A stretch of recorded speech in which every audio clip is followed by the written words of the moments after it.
Isabel da Cunha, pedagoga e socióloga formada pela Universidade Católica de Pelotas, no Rio Grande do Sul. Doutora em Educação e com pós-doutorado na Espanha, ela defende que o processo pedagógico deve ter por princípio a realidade política e cultural de cada curso. Acredita que a educação pode ser interativa, levando em consideração a experiência pessoal de cada aluno. Integrante do Conselho Nacional de Avaliação e do Conselho de Avaliação da Universidade Federal do Paraná, a professora vem participando da elaboração da proposta que substitui o Provão. A professora Maria Isabel da Cunha é a convidada de hoje do Persona. Professora, tudo bem? Tudo bem, prazer estar aqui com vocês no Curitiba. Prazer é nosso, professora. Professora, hoje nós começamos falando do Provão. Como é que o Provão está sendo aplicado e quais as modificações que ele pode sofrer? Veja bem, né, o Provão é um instrumento de avaliação que foi eleito pelo governo federal, na gestão do ministro Paulo Renato Souza, para avaliar os cursos de graduação, no sentido de garantir um padrão de qualidade a todos eles, né? Desde a sua implantação, foi um instrumento bastante criticado, especialmente no ambiente universitário. Talvez a crítica mais contundente e paredista foi da União Nacional de Estudantes, da UNE, que inicialmente fez alguns estragos, digamos assim, na fidedignidade dos resultados. A própria comunidade acadêmica mostrou-se também reticente, na medida que entendia que essa era uma avaliação pontual e, na realidade, o processo de formação do estudante universitário é muito mais complexo, né? Como também é muito mais complexa a universidade nas suas múltiplas funções. Ou seja, o Provão é um instrumento, de alguma forma, acusado de reducionista, porque ele toma apenas o ensino de graduação, num momento estanque, quer dizer, só uma vez o aluno é avaliado, e somente através do aluno. Então, essas críticas fizeram com que o atual governo, já desde as suas propostas para a educação superior, já na campanha eleitoral, acenava com a necessidade de que ele fosse repensado. Mas através do aluno não se avalia a qualidade do ensino, professor? O aluno é uma dimensão desse processo, né? É uma dimensão de produto desse processo. Entretanto, a ideia de formação envolve uma complexidade maior, quer dizer, o aluno, ele sim precisa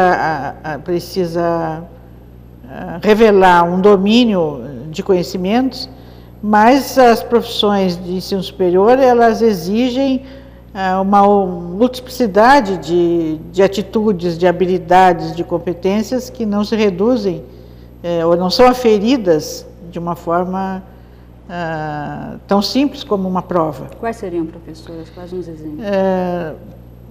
A capacidade de tomada de decisões, de resolução de casos, de compromisso público, né, especialmente se tratando de uma universidade pública, capacidades analíticas frente à realidade nacional, entender os processos de produção do conhecimento que se dão na área do seu curso.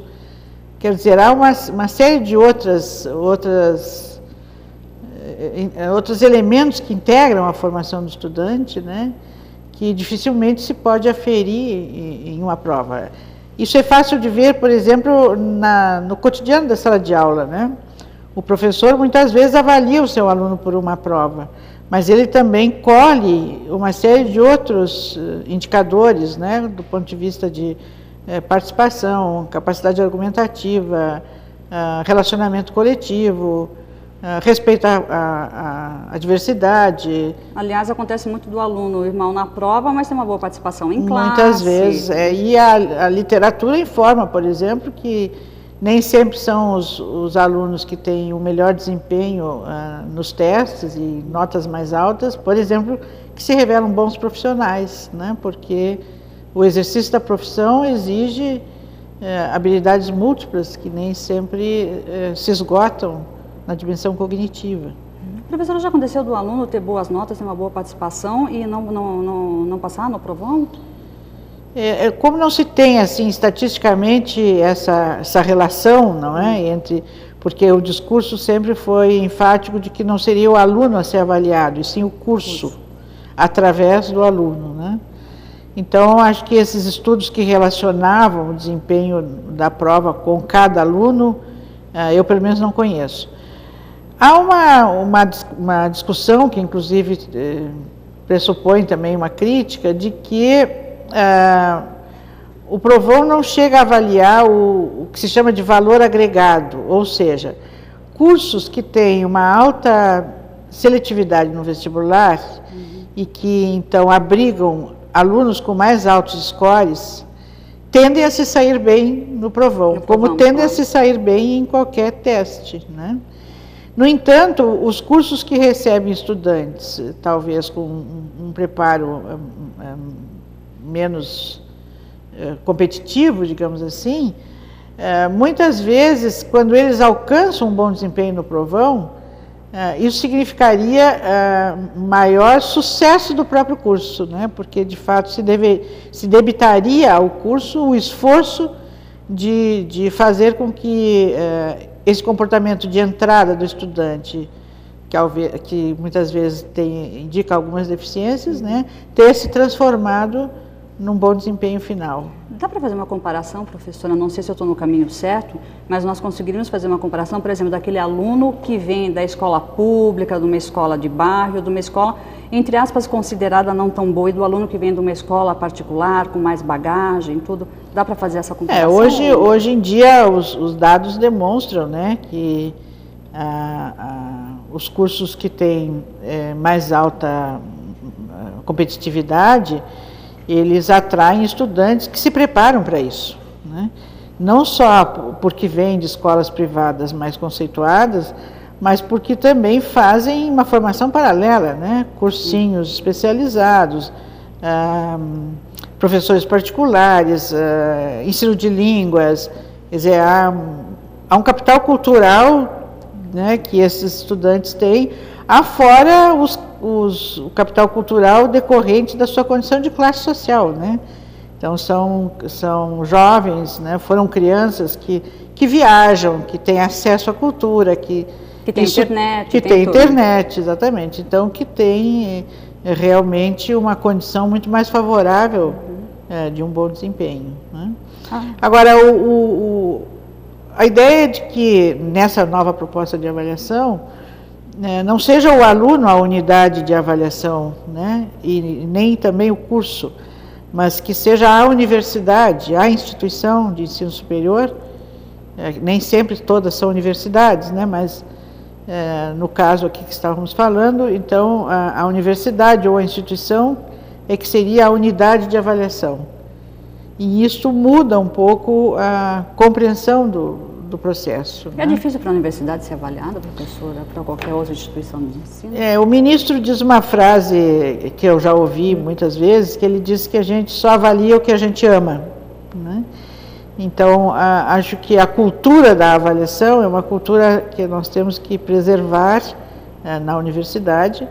Nós assistimos a algumas experiências bastante promissoras no início da década de 90, né, através do PAIUB, que era um programa de avaliação institucional das universidades brasileiras, que foi protagonizado pelo ministro Murilo Ringel, que tinha se aproximava mais dessa compreensão agora resgatada, né, de tomar a universidade como sujeito e não como objeto da avaliação. Além disso, essa proposta ela procura verificar o impacto da universidade na sociedade. E com isso se tem a ideia de que possam ser protagonistas da avaliação na sua etapa externa, não só os pares acadêmicos, nacionais e internacionais, mas também pessoas da comunidade, né, ex-alunos, o mundo empresarial, os movimentos sociais, que se possa aferir aquilo que a universidade se propõe como sua missão, né, e que ela mesmo possa discutir até que ponto esse alcance dos objetivos estão acontecendo. Só chegou num ponto que eu queria, porque nós avaliamos quem amamos, mas criticamos também, professores, exatamente, cutucamos. Bom, a avaliação a avaliação, eu acho que tem essa dupla face, né?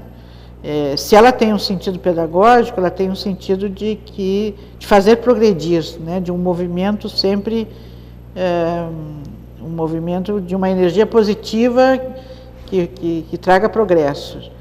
Então, a inclusão do rigor, né, ela é sempre fundamental na avaliação, né? E o rigor significa efetivamente um olhar crítico, né, sobre os processos que realizamos, tanto estimulando aquilo que de positivo existe, não é? De negativo, como, né, professor? Tentando sanar ou encaminhar alternativas para as facetas, enfim, que precisam ser aprimoradas. Na verdade é difícil porque o ser humano não gosta de ser criticado, né, professor? Em nada que faz, né? Além disso, a universidade é uma instituição complexa. Sim. Né? Ela é uma instituição, ela não pode ser olhada simplesmente como um espaço de formação profissional, né? Ela engloba múltiplas funções, né? E nela se revelam as estruturas de poder que estão presentes na macroestrutura social, né? Através das profissões. Há um controle do mundo do trabalho sobre a organização pedagógica da universidade, né? Então, ela sempre tem uma interface, né, com este processo. Às vezes, ela é acusada de ser corporativa, né, e nesse sentido, diminuiria o rigorismo da avaliação. Mas eu penso que a universidade, especialmente a universidade pública, ela se expõe, né? Porque parece que ninguém mais do que nós falamos das nossas próprias mazelas. Dá mais a cara a bater, né? Dá mais a cara a bater, exatamente. Então, nesse sentido, eu tenho a impressão que nós precisamos aprimorar essa cultura no sentido de estabelecer processos mais sistematizados da avaliação. Nós estamos conversando com a professora Maria Isabel da Cunha e você acompanha o programa Persona. Voltamos daqui a pouquinho, logo depois do intervalo. Até já.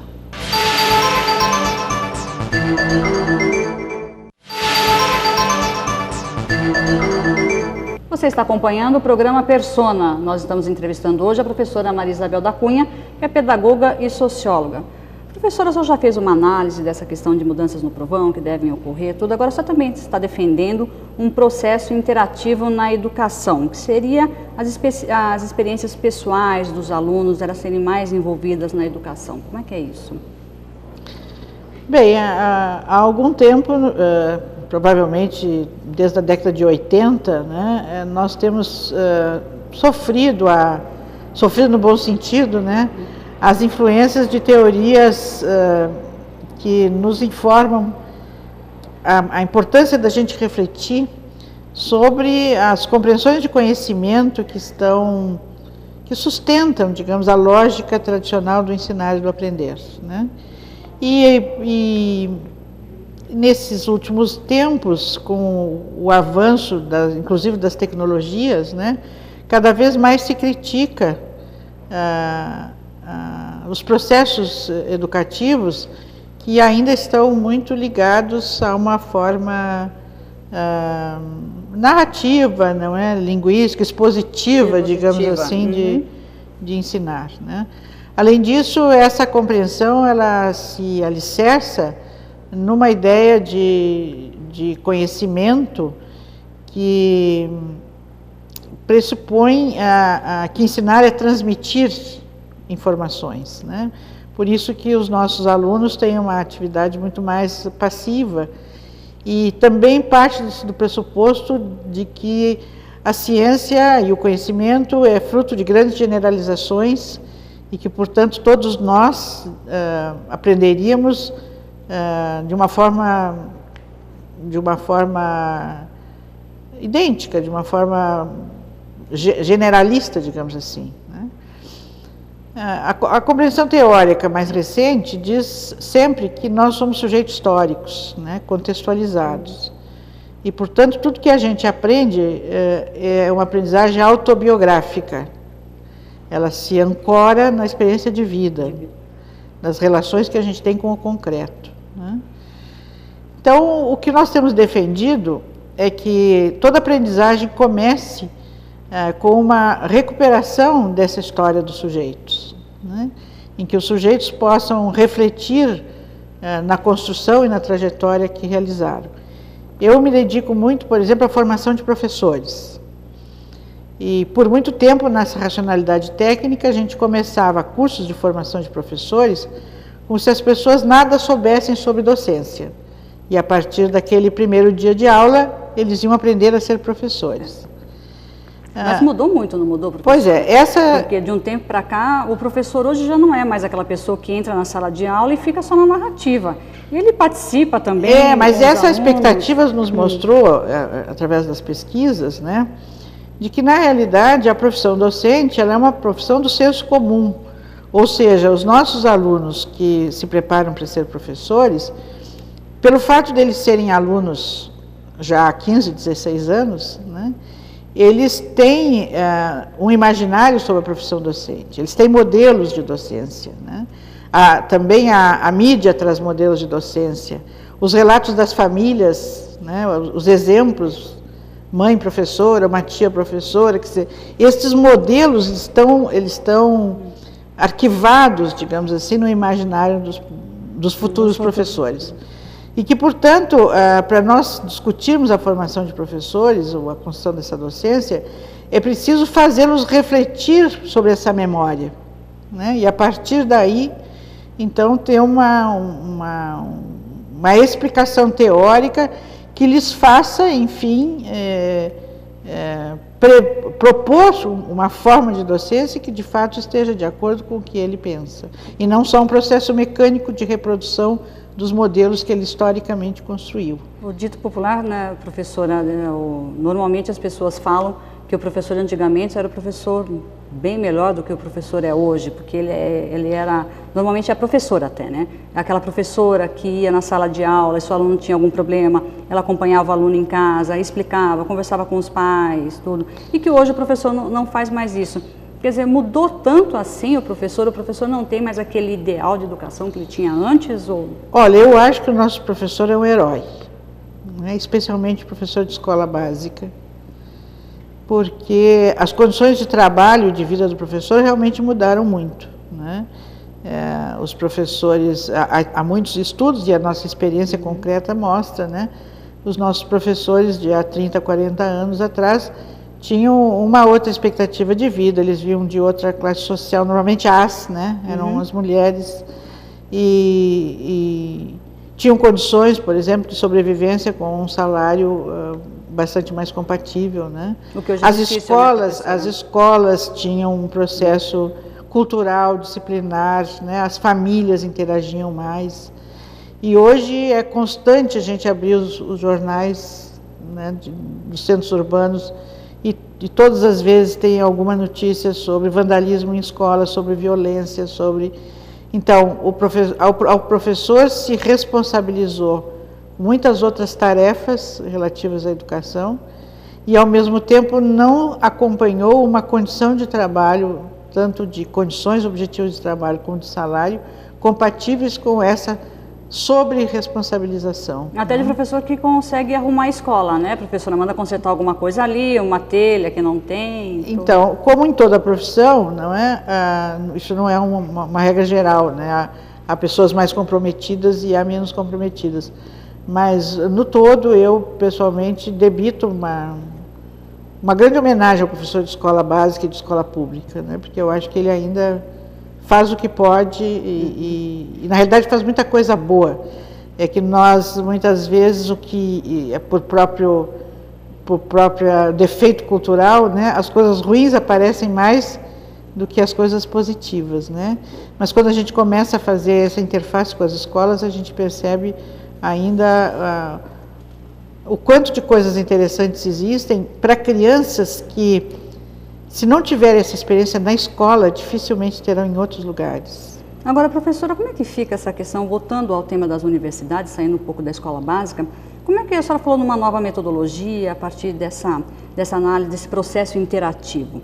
Como é que fica, como é possível criar essa nova metodologia dentro desses novos cursos que estão surgindo?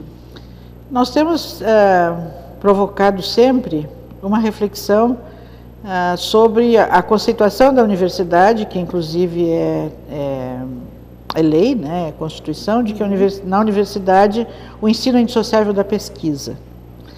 E procuramos inserir uma reflexão que encaminhe para uma compreensão de conhecimento que facilite o ensino com pesquisa, né? Que a pesquisa no ensino de graduação, ela teria muito mais um sentido de processo do que de produto. De produto ela é da pós-graduação. Da pós-graduação. Né? Mas isso significa que o professor deve inserir processos investigativos e reflexivos como sua metodologia.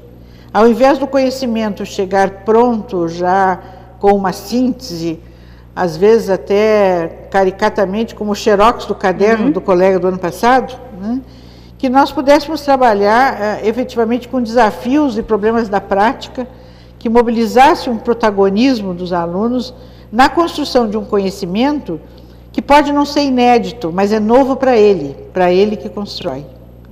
O aluno vai estar participando de uma coisa nova e com certeza o estudo vai ficar muito mais interessante. Com certeza, ele será muito mais sujeito desse processo do que simplesmente alguém que reproduz, né, e repete informações que, pelo fato de não ancorarem nas suas estruturas experienciais, ele esquece. Então, mais tarde, quando ele vai precisar daquele conhecimento, né, ele precisa recorrer novamente a fontes, porque não teve significado naquele momento na ancoragem das suas... O aluno de graduação já estaria sendo puxado para a graduação, professora? Não, o aluno de graduação, nós temos que formar um aluno de graduação capaz de consumir pesquisa, de compreender o conhecimento como um processo permanente e provisório, né? De identificar problemas da prática que precisam ser investigados, mesmo que ele não se transforme em um pesquisador no estrito sensu. Mas ele tem que ter atitudes investigativas frente ao seu trabalho. Porque todos nós profissionais sabemos que a prática ela é sempre única e ela é sempre diferente.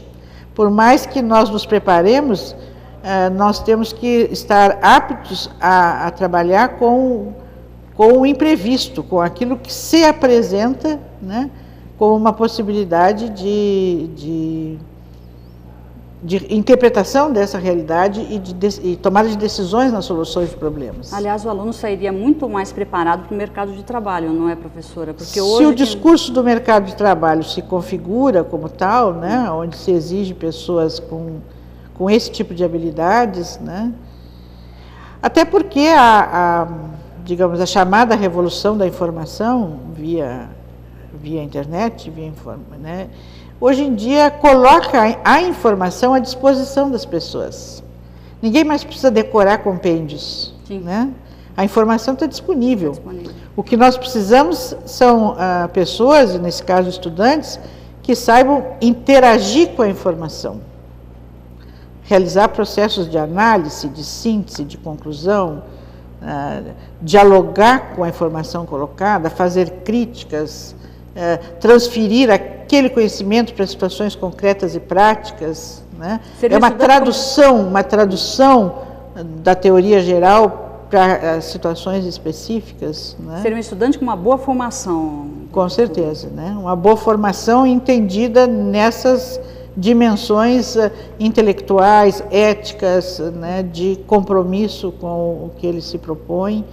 E se ele tem essa base, né, hoje nós conversávamos à tarde, né, quando um professor lembrava que é difícil às vezes fazer isso porque os alunos que chegam à universidade não chegam assim preparados, né?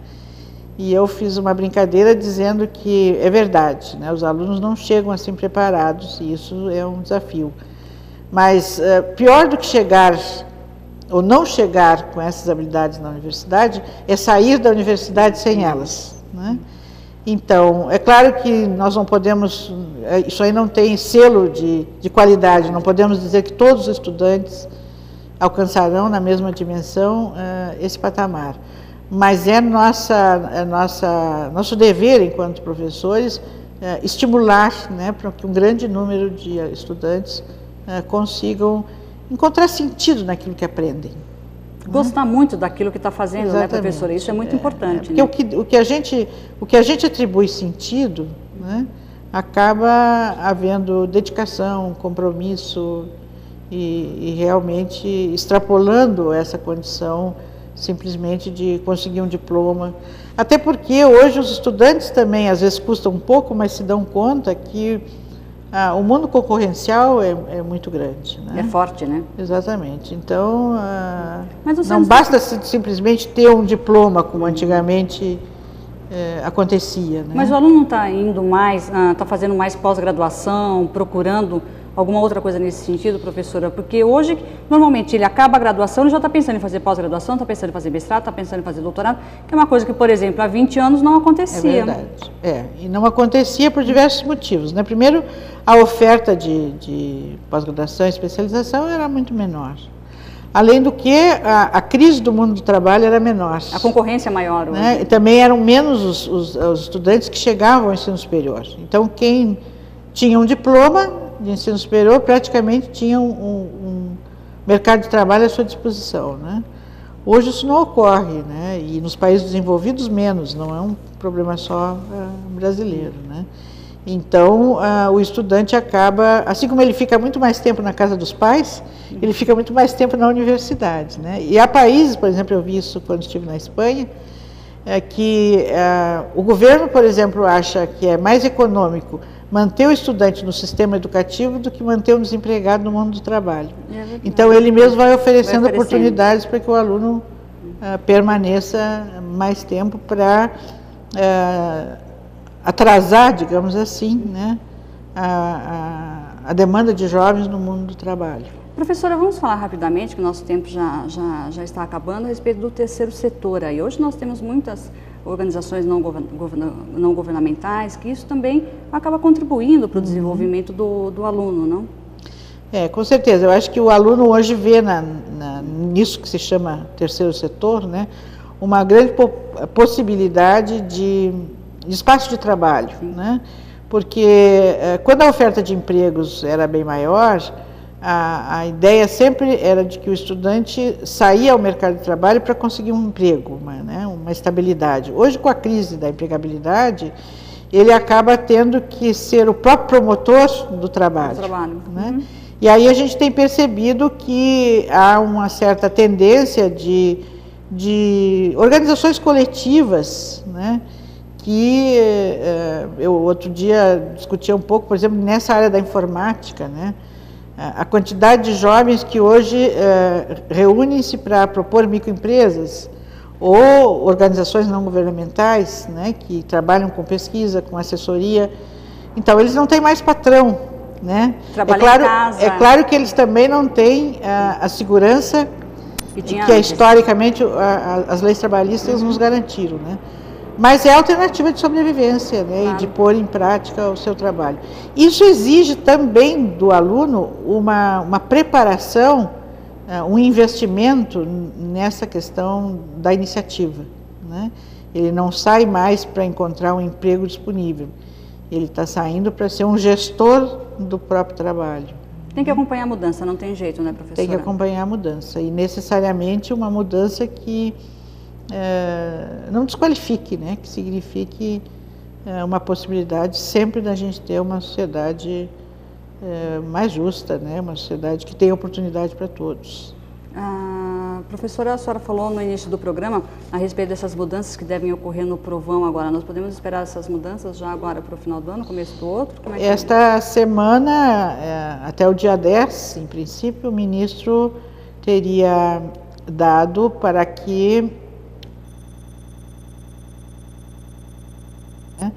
em geral, essas manifestações têm vindo através das associações científicas, das associações de classe, dos grupos organizados. Né? E acho que foi muito interessante da parte dele de colocar a proposta em discussão pela sociedade mais ampla. Todo mundo pode dar palpite, é Todo isso? mundo, inclusive pela internet há uma condição de qualquer pessoa pode interagir, né?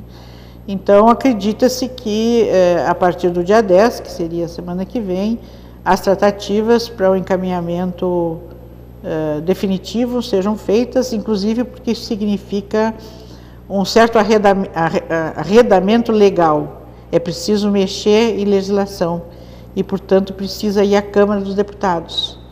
A própria Comissão de Educação da Câmara já está fazendo os seus estudos e movimentos, né? E para que seja viável para o próximo ano, ainda este ano é preciso fazer mudança em lei. Boa sorte, professora, com um trabalho árduo aí pela frente. Muito obrigada, muito obrigada. Foi um prazer enorme estar aqui na Universidade Federal do Paraná, onde eu tenho pessoas que historicamente compartilhamos ideias, né? O professor Valdo especialmente, já compartilhei muito com a professora Maria Amélia Zanco, que também faz parte da comissão, né? E tenho admirado muito o trabalho do professor, o reitor, professor Moreira, né? Hoje, inclusive, gostaria de registrar, é muito raro um reitor passar uma tarde ouvindo uma pedagoga, né? Ouvindo alguém falar de educação. Falando de educação. Até porque os reitores acabam muito envolvidos com a questão administrativa, né? E nem sempre o pedagógico tem um valor especial. E eu quero fazer esse destaque porque hoje me senti privilegiada, mas acho que especialmente a universidade é privilegiada por ter alguém com essa sensibilidade no seu comando. Então tá certo, professora. Estando aqui em Curitiba, aparecendo na universidade, aguardamos a senhora aqui no Bom trabalho programa. aqui para vocês também na TV, que isso é fundamental, né? Formação da opinião pública. Com certeza. A persona de hoje recebeu a professora Maria Isabel da Cunha, pedagoga e socióloga. Até a semana que vem.